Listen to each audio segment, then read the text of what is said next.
Welcome back to the Vita Mahjong podcast, where we explore the stories, psychology, and cultural depth behind one of the world's most timeless games.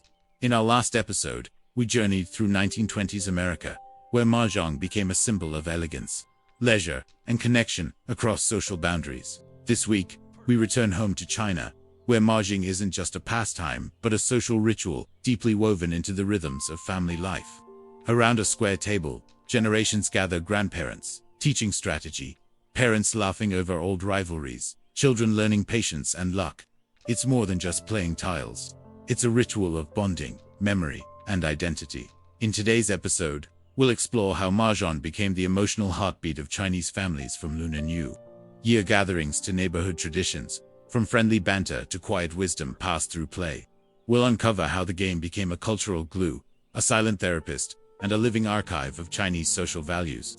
So settle in, shuffle the tiles in your mind, and let's step into the world of Mahjong as a social ritual in Chinese families. Only on facts, not fiction. In the heart of every Chinese neighborhood, the sound of clattering tiles marks more than a game, it signals connection. Mahjong tables are often surrounded by family members spanning generations, each holding stories as old as the tiles themselves. Here, laughter and argument blend into a comforting soundtrack of belonging. For many families, Mahjong isn't planned. It simply happens. Someone sets the table, someone brings snacks, and before long, an impromptu gathering turns into an emotional ritual. It's not about winning or losing, it's about showing up, about presence, about the reassurance that life still feels familiar. The table becomes a safe space, a quiet confessional wrapped in the rhythm of tiles. Between rounds, people share life updates, gossip, or quiet frustrations. In a culture where emotions are often restrained, Mahjong allows feelings to surface indirectly through laughter, teasing, or subtle acts of generosity. Elders often anchor these sessions. They bring both wisdom and authority, reminding younger players of etiquette, patience, and respect. Watching an older relative play is like observing time itself. Steady.com. Strategic.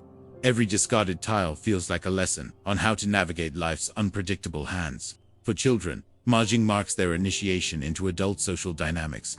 They learn to read emotions, anticipate reactions, and observe unspoken rules. It's an early education in empathy and timing qualities, far more valuable than any winning hand. Families pass on values through play. During the Lunar New Year, Mahjong takes on an almost ceremonial importance. Relatives gather, red envelopes exchange hands, and Mahjong tables fill homes with warmth and noise. It's said that if you don't play at least one round during the new year, you're missing part of the celebration spirit. The game acts as both social glue and emotional thermostat. Disputes between relatives often soften over Mahjong. A few rounds and shared laughter can repair tensions that words alone cannot. The tiles become mediators, clicking out a rhythm of reconciliation without needing apologies. Mahjong sessions often stretch late into the night. Cups of tea turn into midnight snacks, and conversations meander from family news to politics, from finances to dreams. It's a slow dance of dialogue, with the game offering a reason to stay connected without ever forcing it. Many Chinese homes reserve a permanent space for the Mahjong table. It's not just furniture, it's a family altar of sorts. Around it, birthdays, holidays, and casual weekends blur together. Even when players change, the table remains the same, a silent witness to years of laughter and life. Women, in particular, have long used Mahjong as a social lifeline. Historically, it offered a rare form of autonomy, a space where women could gather, talk freely, and manage money or small bets independently. The tiles became a subtle rebellion, wrapped in domestic routine. In small towns, Mahjong often replaces coffee shops or parks as the social hub. Retirees meet daily, bringing thermoses of tea and layers of conversation. For some, it's the only consistent routine in retirement, a ritual that provides structure, identity, and community after work life ends. What makes Mahjong powerful is its rhythm. The repetitive click and shuffle of tiles has a meditative quality. It keeps hands busy while minds relax. This sensory harmony mirrors traditional Chinese philosophies, patience, and flow. The game itself feels like living Taoism. Within families, Mahjong also serves as a storytelling space. Between games, older relatives recount past hardships, migration stories, or forgotten legends. It's how oral history survives through pauses in play, through moments where tiles rest but memories move. When grandparents teach grandchildren how to play, it's not just about the rules, It's about continuity. The child learns the same movements their ancestors once did, creating an invisible thread of heritage. Every hand becomes an act of remembrance and renewal. Mahjong also mirrors family hierarchy. Seating arrangements often reflect respect. Elders sit in certain positions, beginners opposite them. It's subtle, but meaningful. In this way, the game reinforces family order, while still allowing space for playfulness and humor. Even silence at the Mahjong table speaks volumes. A quiet pause after a risky discard can hold more drama than a full argument. Families become fluent in each other's patterns, the size, the gestures, the expressions that say everything without saying anything. Food and Mahjong are inseparable. Bowls of sunflower seeds, sliced fruit, and endless cups of green tea keep players anchored. The aroma of food, mingling with the sound of tiles, becomes a sensory memory, one that lingers long after the game ends. In modern urban apartments, Mahjong remains a link to the past. Digital entertainment may dominate, but nothing replaces the tactile comfort of real tiles. Younger generations rediscover the game not for gambling, but for the emotional nostalgia it carries. Family Mahjong nights often blur generations and roles. Parents may tease their kids. Grandparents may boast about clever moves. It's one of the few spaces where everyone feels equally united by chance, humor, and mutual respect across age and experience. Ultimately, Mahjong represents more than social interaction. It's an emotional calendar. Each game marks a point in time, a recurring reminder of togetherness. For Chinese families, these moments form the true currency of wealth, connection, continuity, and shared joy. Mahjong isn't confined to the home, it spills into the community. In parks and tea houses, you'll find portable tables set up under trees, with onlookers chiming in like unofficial referees. These public games reflect a collective rhythm of neighborhood life, where strangers bond through familiarity and ritual. In rural areas, Mahjong becomes the centerpiece of festivals and weddings. Villagers gather around tables while music plays, and children run between chairs. It's not just a pastime, but a declaration. Life, no matter how hard, deserves moments of laughter and play. Unlike modern games built for quick dopamine hits, Mahjong's slow pace fosters conversation. You can talk about politics, complain about inflation, or quietly share grief. The tiles keep hands occupied, while emotions unwind, an ancient form of therapy hidden inside strategy. The game also serves as an equalizer. Wealth, education, or social class rarely matter once the shuffle begins. A factory worker can outsmart a businessman. A grandmother can outplay her son. Respect isn't given by title, it's earned through skill, patience, and composure. During difficult economic times, Mahjong became a form of resilience. Families too stressed to talk about money would instead play. The steady rhythm of tiles created a small illusion of control, a structured escape from uncertainty, without ever naming their worries out loud. Even in overseas Chinese communities, from San Francisco to Singapore, Mahjong acts as a cultural anchor. Immigrants carried the game across oceans, rebuilding familiarity in foreign lands. Around the table, homesickness softened, and identity quietly endured through the familiar clicks. Mahjong's power lies in its ability to hold contradictions. It's a game and a ceremony, competition and connection, noise and meditation. Each session carries the paradox of modern Chinese identity rooted in history, yet evolving with every shuffle and laugh. Sociologists have long studied Mahjong as a social safety valve. It allows players to vent emotions indirectly, maintain bonds, and negotiate conflicts without confrontation.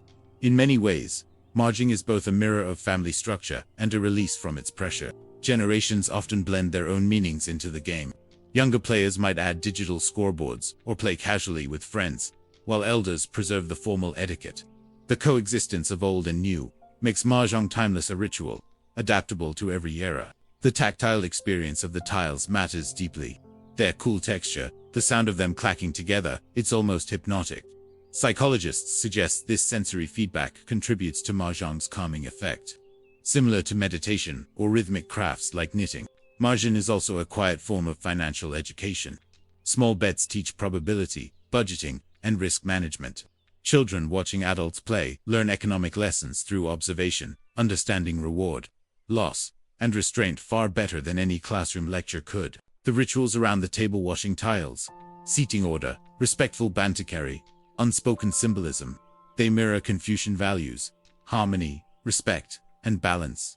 Every gesture reinforces social cohesion, turning an ordinary pastime into a living moral lesson. Elders often claim Mahjong keeps the mind sharp, and their right research has linked regular play to improved memory and cognitive flexibility. For many retirees, Mahjong is mental exercise disguised as leisure, staving off loneliness and decline through connection. Deaf when families face grief, Mahjong sometimes helps them heal. The first post-funeral game feels bittersweet, yet grounding. The sound of tiles restores rhythm to the home, offering structure where words feel inadequate. It's not distraction, it's gentle continuity. Alt text. For many women, Mahjong is more than socializing, it's community resilience. Housewives, mothers, and grandmothers use it to build networks of emotional support, sharing burdens subtly through laughter and shared silence. The game becomes a language of care. The presence of Mahjong in movies and literature often symbolizes family, memory, and fate. Directors use its rhythm to capture the flow of life, how moments repeat and shift, how chance determines connection. The table becomes both stage and metaphor for destiny. Even the architecture of homes changed because of Mahjong. In modern apartments, foldable tables and soundproof mats cater to night games without disturbing neighbors. This shows how deeply the ritual has integrated into urban design and lifestyle. Families that live apart often keep the connection alive through online Mahjong platforms. Though digital, the chats and emojis mimic old traditions, the teasing, the shared snacks, replaced by virtual gifts. The essence of family bonding survives the screen. Many younger players, after years of viewing Mahjong as an old people's game, return to it in adulthood. They rediscover its comfort, rhythm, and the grounding presence it brings, a bridge back to their roots, where modern stress meets ancestral calm. At its core, Mahjong in Chinese families isn't about entertainment, it's about identity. Each session reaffirms belonging, strengthens kinship, and carries centuries of unspoken wisdom. The tiles may be small, but the tradition they uphold is vast, living, and beautifully human. Mahjong also reflects the unspoken rhythm of Chinese communication, less about words, more about flow. In a family game, silence often carries more meaning than speech. A glance, a smirk, a discarded tile-each gesture tells a story about familiarity and understanding. During national holidays like Lunar New Year, Mahjong tables become symbolic altars of togetherness. Red envelopes change hands, food circulates endlessly, and laughter fills the air. The tiles shuffle in the background, like a heartbeat syncing across generations. Many Chinese families say you don't truly know someone until you've played Mahjong with them. It reveals temperament, patience, and ego. How a person reacts to loss or victory becomes a quiet reflection of their character. Mahjong is a mirror of human nature. In urban China, where work and screens dominate, Mahjong remains one of the few face-to-face rituals left intact. Around the table, time slows. Phones are set aside. For a few hours, people re-enter a world where attention, laughter, and presence still matter. Sociologists describe Mahjong as a cultural time capsule. It preserves not just entertainment, but inherited wisdom, how to handle unpredictability, how to endure cycles of fortune and loss. Every game is a small rehearsal for life itself, played in miniature. The psychological comfort of Mahjong also ties to rhythm. The repetitive sounds, shuffling, stacking, clicking, induce a meditative state. It's like chanting or drumming, helping players focus and relax. The mind settles, even amid competition. In multi-generational homes, Mahjong bridges the gap between ages. Elders feel respected as mentors, while youth find common ground in shared laughter. It dissolves hierarchy for a moment, replacing it with camaraderie, a delicate balance of age and equality. For grandparents, teaching Mahjong is often a way of passing down not just skill, but memory. The first time a grandchild wins a round is celebrated like a rite of passage. These victories mark growth, patience, and the continuation of tradition through play. When visitors drop by unannounced, the first offer is often tianed, then Mahjong. It serves as an instant social glue, filling silence with rhythm. In a culture that values harmony over confrontation, this unspoken invitation says, let's connect without pressure. Mahjong also plays a subtle role in matchmaking. Some families observe potential partners during games, watching how they handle tension or bluffing. A calm, polite player leaves a better impression than one who argues or gloats. Mahjong becomes a quiet test of virtue. In family conflicts, a game can act as an informal peace offering.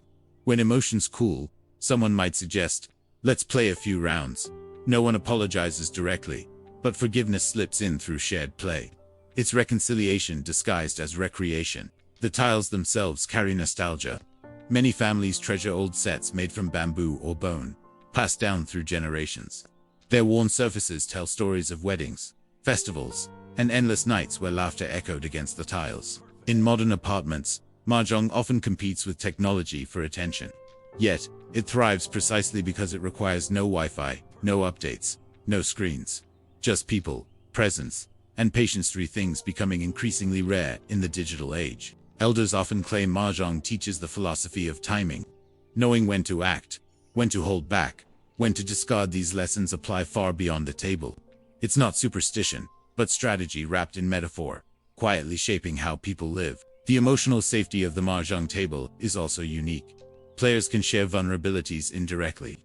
Complaints about jobs, health, or relatives surface in coded jokes and small talk. The table becomes both stage and sanctuary for emotional expression. Even the smell of incense or tea during a Mahjong session evokes comfort. It's sensory memory, each aroma, blending with sound and touch, forming an emotional signature of home. For many, that scent becomes the essence of belonging. During the pandemic, when gatherings were restricted, many families felt the loss of Mahjong deeply. Virtual games filled the gap, but the physical absence, the missing laughter, the tactile rhythm reminded everyone how social connection can't be fully digitized. Today, younger generations reinterpret Mahjong as part of lifestyle branding. Cafes host Mahjong nights. Influencers post aesthetic videos of vintage sets. What was once seen as old-fashioned now symbolizes mindfulness, nostalgia, and cultural authenticity. And so, Mahjong continues to evolve, yet its core remains unchanged. Whether in a Shanghai apartment, a California backyard, or a digital app, it still carries the same message: connection through rhythm, wisdom through play, and family through every shuffle. In every generation, Mahjong adapts, but never disappears. It weaves itself into weddings, birthdays, and quiet nights, shifting roles as life evolves, yet retaining its emotional Vita touchstone of connection. During weddings, Mahjong tables often appear the night before ceremonies. Relatives play for luck and laughter, believing the tiles bring harmony and prosperity to the couple's new journey. Even funerals sometimes include discreet games in honor of the deceased's favorite pastime. Mahjong becomes a subtle act of remembrance, a way to keep loved ones' spirits close through familiar gestures. Technology has taken Mahjong online, but the essence remains the same. Players chat through video calls, shuffle digital tiles, and recreate the comfort of being together, distance erased by ritual. Through war, migration, and modernization, Mahjong has endured not just as entertainment, but as a cultural heartbeat. It continues to teach patience, observation, and the art of reading people beyond words. The sound of shuffling tiles has echoed through centuries, marking the rhythm of family life. Each click and clack carries stories of love, rivalry, and laughter, proof that the game's real prize is never victory, but belonging. Mahjong isn't merely played, it's lived, one tile at a time. Generations pass, but the table remains a constant. Children, once scolded for peeking over the tiles, grow up to host their own games, repeating phrases and gestures they learned by watching. Mahjong becomes inheritance not written in wills, but whispered through hands. In diaspora communities, Mahjong often becomes a bridge to heritage. Around kitchen tables in London or San Francisco, the game speaks a language older than distance. For many, it's the only time Chinese words, laughter, and stories fill the air, as they once did back home. The ritual also carries lessons in patience and resilience. Each player learns to wait, adapt, and observe, a quiet philosophy, wrapped in tiles and rules. Losing gracefully, reading others' moves, finding rhythm amid chaos. These are Mahjong's unspoken teachings. As younger generations join the table, Mahjong reshapes itself yet again. Some play on mobile apps, others in trendy tea houses, but the meaning endures. The setting changes, the symbols evolve, yet the emotional pulse remains untouched. Community through competition. In the end, Mahjong's endurance lies in its humanity. It demands time, attention, and company, the very things modern life often steals. Each game reclaims them, turning an evening into a shared ritual of memory, presence, and laughter that outlasts the night. From smoky courtyards to sleek digital screens, Mahjong continues to link hearts across generations and continents. It's more than a pastime, it's a living archive of Chinese family life. Whispering, no matter how far you go, the table is always waiting, and the tiles are always calling you home.